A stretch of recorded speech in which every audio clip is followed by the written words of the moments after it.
እንደምን ውላችኋል ውድ የዜና አርሰናል ቻናል ተከታታዮቼ፣ የቻናሌ የፕሮግራም ሰዓት ተጀምሯል። ውድ አድማጮቼ፣ በዚህ ፕሮግራማችን ላይ በዛሬው ዕለት በእንግሊዝ ፕሪሚየር ሊግ የ31ኛ ሳምንት ጨዋታ አርሰናል ቦርንመዝን በሜዳው አስተናግዶ 2-1 በሆነ ውጤት የተሸነፈበትን ጨዋታ ድህረ ጨዋታ ዳሰሳ ወደ እናንተ የማደርስ ይሆናል። ይቅርታ 32ኛ ሳምንት ነው ውድ አድማጮች፣ 32ኛ ሳምንት ነው የተከናወነው። ፕሪሚየር ሊጉ 6 ጨዋታዎች ቀርተውታል። በዚህ ሰዓት አርሰናል የሊጉ መሪ ሆኖ ነበር ይህንን ጨዋታ የጀመረው በ70 ነጥቦች። ነገር ግን በጨዋታው ላይ ሽንፈት ገጥሞታል። 2-1 በሆነ ውጤት ነው የተሸነፈው። ቦርንመዝ የአሸናፊነቶቹን ግቦች በክሩፒ እና ስኮት አማካኝነት ሲያገኙ አርሰናልን ከሽንፈት ያላዳነችውን ግብ ቪክቶር ዮኬሬሽ 35ኛው ደቂቃ ላይ በፍጹም ቅጣት ምት አማካኝነት ማስቆጠር ችሏል። እንግዲህ አርሰናል ከሳምንታት በኋላ ወደ ሜዳው ተመልሶ ይህንን ጨዋታ አድርጓል። ያለፉትን ተከታታይ ጨዋታዎች በቻምፒየንስ ሊጉ፣ በካራባው ካፕ፣ በኤፍኤ ካፕ ከሜዳው ውጭ ነበረ እየተጓዘ ጨዋታውን ሲያደርግ የነበረው። በመጨረሻም ወደ ሜዳው ተመልሶ ጨዋታውን አከናውኖ ነበረ። ነገር ግን ጥሩ ውጤት አልገጠመውም። በቦርንመዝ የ2-1 ሽንፈት ገጥሞት ራሱን ሌላ አጣብቂኝ ውስጥ ከቷል ማለት እንችላለን። እርግጥ ነው 70 አሁን ላይ የደረጃ ሰንጠረዡን አንድ ሰው ከፍቶ ቢመለከት አርሰናል 70 ነጥብ ላይ ነው የሚገኘው። ማንቸስተር ሲቲ 61 ነጥብ ላይ ነው የሚገኘው እና ምንድን ነው የሚያሳስበው የሚያስብል አይነት መልከታ ሊኖር ይችላል። ግን ይህንን ሊል የሚችል ሰው እግር ኳስም ምናልባት ከዚህ በፊት ያልተመለከተ ሰው ካልሆነ በቀር የጨዋታዎቹን ብዛት እና ከዚህ በኋላ ደግሞ ሲቲ የሚቀረውን ጨዋታ የተመለከተ ሰው ግን ይህ ነገር አጣብቂኝ ነው ላይል አይችልም።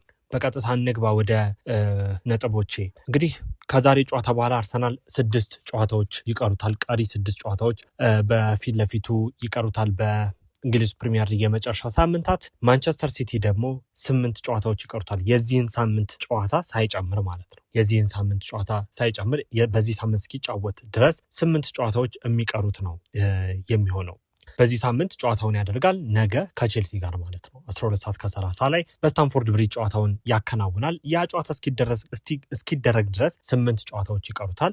ከዛ በኋላ ያም ጨዋታም ደግሞ ተደርጎ አንድ ቀሪ ተስተካካይ ጨዋታ ይቀረዋል። ስለዚህ 7 ጨዋታዎች ይቀሩታል ማለት ነው። ከሌሎች ቡድኖች በአንድ አድቫንቴጅ ያገኛል። ነጥቡ ደግሞ 61 ነው። ከአርሰናል ጋር ልዩነቱ የ9 ነጥብ ልዩነት ነው። እንግዲህ 2 ጨዋታዎች አሉ ካልን እንደው ነገ ሃይፖቴቲክሊ እንደዚሁ ዝም ብለን ገስ እያደረግን ነገ አሸነፈ ብንል ከዛ በኋላ አንድ ቀሪ ጨዋታ ይቀረዋል። ያንንም አሸነፈ ብንል 3 ነጥብ ብቻ ነው በሲቲ እና በአርሰናል መሀል የሚቀረው ማለት ነው። ይሄንን ነው ቅድም ራሱን አጣብቂኝ ውስጥ ከቷል ያልኩበት ምክንያት። ከዛ ባለፈ ደግሞ ሲቲ ከሰሞኑ እያሳያቸው ከሚገኛቸው ብቃቶች አንጻር እነዚህን ጨዋታዎች ላያሸንፍ የሚችልበት ምክንያት ይኖራል ልንል አንችልም። በጣም ጥሩ የሆነ ብቃት ላይ ነው የሚገኘው። መነቃቃት አለ በቡድኑ ውስጥ እና የአርሰናል ነጥብ መጣል ደግሞ የበለጠ ለቡድኑ መነቃቃትን ይሰጠዋል። ካራባው ካፕን ማሸነፍ ችለዋል። ከዚህኛው ከኢንተርናሽናል ከሀገራት እረፍት በፊት ካራባው ካፕን አሸንፈው ነው የመጣው። ቡድኑ እረፍት አድርጓል ለቀናት። ስለዚህ ጥሩ ሪከቨሪም ላይ ነው የሚገኘው እና እነዚህ ተከታታይ ጨዋታዎች ላይ ማንቸስተር ሲቲ ጥሩ ብቃት ማሳየት የሚችል ከሆነ ለአርሰናል ምንም ጥያቄ የለውም፣ እርግጥ ነው አጣብቂኝ ውስጥ ይከተዋል። ከዛ ባለፈ ደግሞ ሌላኛው በቀጣይ ሳምንት አርሰናል ስፖርቲንግ ሊዝበንን ከገጠመ በኋላ ጨዋታውን የሚያደርገው ከማንቸስተር ሲቲ ጋር ነው። ከመልሱ ጨዋታ በኋላ ማለት ከስፖርቲንጉ የመልስ ጨዋታ በኋላ ማንቸስተር ሲቲን የሚገጥመው። ማንቸስተር ሲቲን በሜዳው ኢቲሃድ ላይ እና እጅግ በጣም ሪስክ ያለው ሁኔታ ውስጥ ነው ራሱን የከተተው በዛሬው ሽንፈት ምክንያት። ዛሬ አሸንፎ ቢሆን ኖሮ ምናልባት ነጥቡን 73 ማድረስ ይችል ነበረ። ከማንቸስተር ሲቲም ደግሞ ያለውን ርቀት የበለጠ አስፍቶ ለማንቸስተር ሲቲ ጫናውን ወደ ማንቸስተር ሲቲ አድርጎ ነበረ ጨዋታውን ይጀምር የነበረው። ነገር ግን ዛሬ መሸነፉ ለሲቲ ነገ ለሚያደርገው ጨዋታ በራሱ ትልቅ የስነ ልቦና የበላይነት ሰጥቶት ነው የሚጀምረው በጨዋታው ለማንቸስተር ሲቲ። ስለዚህ እጅግ በጣም የሚያስከፋ የሚያናድድ አይነት ውጤት ነው በዛሬው ዕለት የተመዘገበው ለማለት እንችላለን። ወደ ጨዋታው እንግባና ጨዋታውን እንመልከተው። እንግዲህ ጥሩ የሚባል እንቅስቃሴ ነበረ።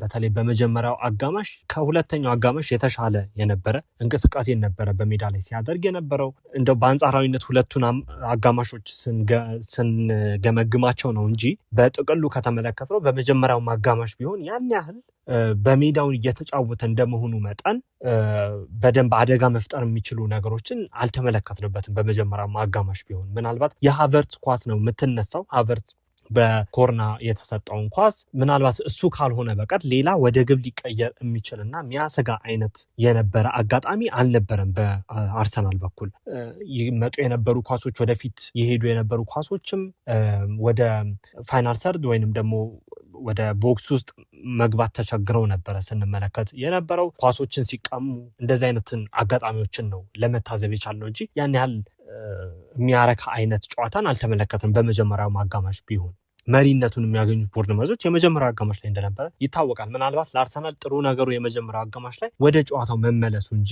ከዛ ውጪ ያን ያህል በጥሩነት ልናነሳለት የምንችለው ነገር አልነበረም። ሁለተኛው አጋማሽ ላይ ደግሞ ጭራሽ ብሶ ነው የመጣው።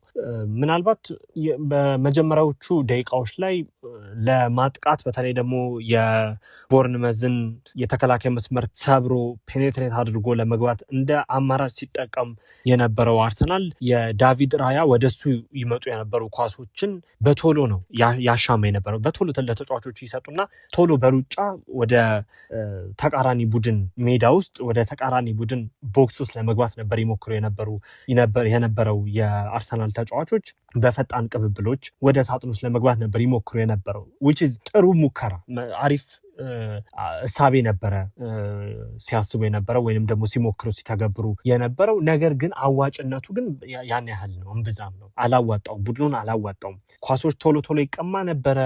ከዛ ባለፈ ምንም አይነት ጥቅም ሲሰጠው አልተመለከትንም ይህ አጫወት እና ያገኙትም የነበረውን ኳስ ቶሎ ቶሎ ከመቀማትም ባለፈ ለተቃራኒ ቡድን ለሌላኛው ተጫዋች የቡድን አጋራቸው ለመስጠት ሲቸግሩ ነበረ ስንመለከት የነበረው እና በጣም አስገራሚ ነው። ኳሶችን እንዴት ይባክኑ እንደነበረ በጣም ስሎፒ ነበሩ ፓሶቻቸው። ያን ያህል ጥሩ የሚባሉ ፓሶች፣ ገዳይ የሚባሉ ፓሶች አልነበሩ። አርሰናል ዛሬ ያን አቶ ነው የዋለው ማለት እንችላለን። እንደውም የተወሰነ በተለይ ፊት መስመሩ ላይ ደግሞ ኳሶች ሲደርሱ በጣም ነበረ የሚበላሹት።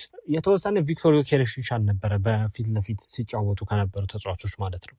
ከዛ ግን በሁለተኛው አጋማሽ ደግሞ ሙሉ ለሙሉ ይህንን ነገር ቀይረውት በቢውልድ አፕ ነበረ ኳሱን ለመጀመር ይሞክሩ የነበረው። ከዳቪድ ራያ ነው። ዳቪድ ራያ ኳሱን በአጠገቡ ለሚገኙ በግራና በቀኝ ለሚገኙ ተጫዋቾች እያቀበለ ነው ጨዋታውን ለመጀመር ይሞክሩ የነበረው። ከዛ ባለፈ ደግሞ የቦርንመዝን የተከላካይ መስመር ወደ ላይ ከፍ ለማድረግ እና ደግሞ በውስጣቸው ክፍተቶችን ለመፈለግ የመሮጫ ስፔሶችንም ለመፍጠር በሚል የቦርንመዝ ተጫዋቾችን ወደ አርሰናል የሜዳ ክፍል የቦክስ ውስጥ እየሳቡ በቅብብሎች ማለት ነው ዳቪድ ራያ ተከላካዮቹ በሚያደርጉት ቅብብሎች ያንን ለማድረግ ነበር ይሞክሩ የነበረው በቦርንመዝ ሜዳ ላይ ክፍተትን ለማግኘት ለመጠቀም ማለት ነው። ነገር ግን ያም ቢሆን ያን ያህል አዋጭነት አልነበረውም በጨዋታው ላይ በጣም በሚገርም ሁኔታ ማለት ነው። ሲሳሳቱ ተመልክተናል። በተለይ ደግሞ ዳቪድ ራያ ከአንዴም ሁለት ጊዜ ኳሶችን ለማቀበል ሲሳሳት የተመለከትንበት ጨዋታ ነው የታዘብነው እና እንደውም